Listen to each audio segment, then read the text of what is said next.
pani moderátorka, aby sme zase ľuďom vysvetlili.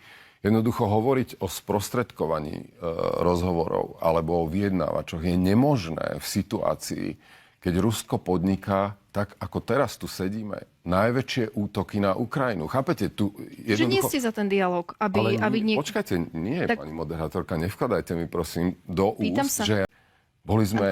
Odchádzate mi. Nie, strácame čas, len preto, že relácia krátka, prosím. Ja sa vás pýtam, čo teraz s tým dialogom? Prečo neprišiel skôr? Ako si predstavujete, že to má vyzerať? Dobre, a to, že je to potrebné, to ukončenie vojny, nepochybne áno.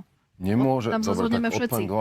Nemôže byť dialog v situácii, kedy pokračujú vojenské operácie. Také ako včera, keď útočí Putin na slovensko-ukrajinskú hranicu. O čom prosím majú vyjednávači rokovať, keď tu na ruskej strane nie je absolútne žiadna ochota plynu.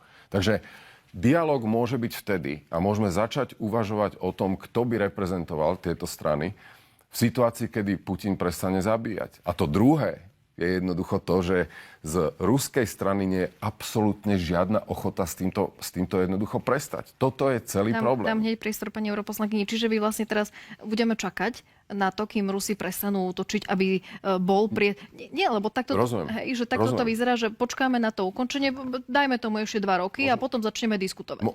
No ale včera sme videli vlastne to bombardovanie Užhorodu, čo je tak veľmi nepríjemná záležitosť, keďže Užhorod je naozaj doslova na slovenskej hranici a ešte takéto niečo sa nestalo za celú vojnu. Čiže na jednej strane vidíme, že Sibiha a Ukrajinci dávajú nejaké signály do Európy, že rokujte s tými Rusmi. Vidíme, že premiér Fico rokuje s Volodymyrom Zelenským, potom ide do tej Moskvy. Počúvame aj od tej Moskvy také nejaké ústretové signály a potom sa zbombarduje Užhorod. Ako si toto vysvetliť?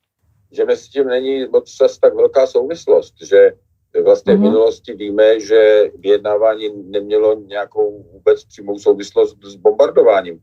Tak třeba já vždycky první člověka napadne Kissinger, že jo? Kissinger přece pořádal ty nejstrašnější bombardovací nálety dokonce přímo předtím, než se začalo jednat, úmyslně. Když jel na jednání s Vietnamci, tak předtím udělali masivní bombardování totální, takže vlastně tam nebylo to, že když se jedná, tak se uklidní. Rozumím.